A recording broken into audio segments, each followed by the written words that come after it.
The gentleman in the back says to me, "Would you mind sticking around?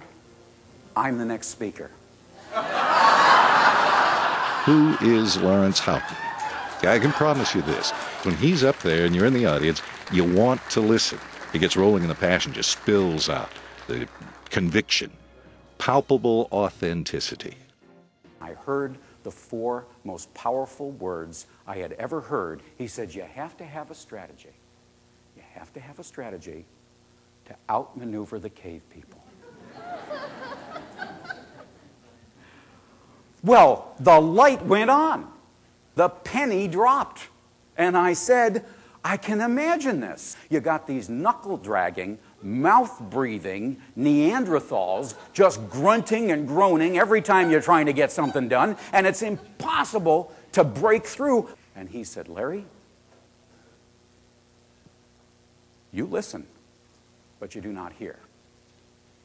Because he said, cave is not a cave person. We're not talking about prehistoric Neanderthals. It isn't people who have been there and are lifers, and there's no knuckle-dragging, mouth-breathing. You can't spot them in a crowd. He said, CAVE is an acronym. CAVE stands for the Citizens Against Virtually Everything. He's always going to give you something. That's the integrity. He thinks he owes you, as far as I can tell. That said, however, what he gives you is probably not going to be what you expected. His originality is striking. This is Lynn Heitman. You can't tell it from the picture there, but she started off as a Dallas Cowboy cheerleader. She then got her master's in business. She went to work for American Airlines. She went to work for American Airlines at a time where they said, you know what, we need an initiative to have better customer service. And they tapped her and several of her compatriots to come up with a better way to deliver higher levels of customer service at American Airlines, and she and her group did a brilliant job. What they came up with, I went through the entire thing with her, and it was fantastic. She went to the worst posting that they had, Boston Airport, where people hadn't talked to other people at different levels for 25 years. That was the worst, most cave-ish place in the American Airlines system. She went there to prove that it could work, found her 17 percenters, put a program together, made it work. People were talking to each other. The customer service levels were incredible. But Lynn Heitman ran into a third problem. It's the third step in the strategy. Lynn Heitman's problem that she ran into was this. As the word of the incredible turnaround of the Boston posting for American Airlines reached the organization, as it was headed back to Dallas where headquarters were, it went through an interim step of the regional super divisional vice presidents. And a couple of them realized that if this got back to Crandall, he was a tough customer. And you know what he was going to say? If she made it work, what have you guys been doing? So they hounded her, and they treated her poorly, and they made her quit. And she left American Airlines. And by the way, I don't know how many of you fly American Airlines. How's Lynn's program and the program of all those executives working right now? Is their customer service level #1? No. You know whose customer service level? It's the exact same service model that is used by another company. You know who it is? Southwest Airlines. She didn't take it from Southwest Airlines. It's just that they both reached the conclusion at the same time. But Southwest Airlines didn't fire the people that came up with the idea. I want to tell you a story. Okay? Let me tell you a story. It's the story of the scorpion and the fox. There was a scorpion walking along the bank of a river, and he wanted to get to the other side. And he saw a fox preparing to swim across. So he asked the fox, would you mind giving me a ride on your back across the river? And the fox said, hey, I'm a fox. That would be ridiculous. Because if I let you on my back, we get in the middle of the river, you sting me, then we drowned. The scorpion assured him and said, look, that doesn't make any sense, because if we did that, we'd both drown. So I'm not going to sting you. So the fox said, well, that makes sense. Let's do it. Scorpion on his back, gets in the water, starts to swim across, and middle of the river, the scorpion stings him.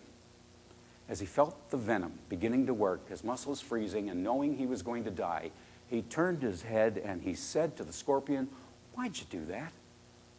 Now you'll die too. And the scorpion said, I couldn't help myself. It's my nature. Let me start off by telling you a story. Can you see this guy in the bushes there? And his wife, that's Chris and Mari. Chris and Mari are in the garden shop nursery business. And I met him years ago in Hong Kong, along with his partner, Bill. And I met them, and we talked about this idea of being able to maintain momentum and this strategy that I'm going to share with you today. And he really liked it, and he knew it was going to work for him, and he went to go back and do it. But Bill, his partner, was more of a traditional nurseryman. I mean, he was even a bit of a cave person. You know, to Bill, nothing was going to work.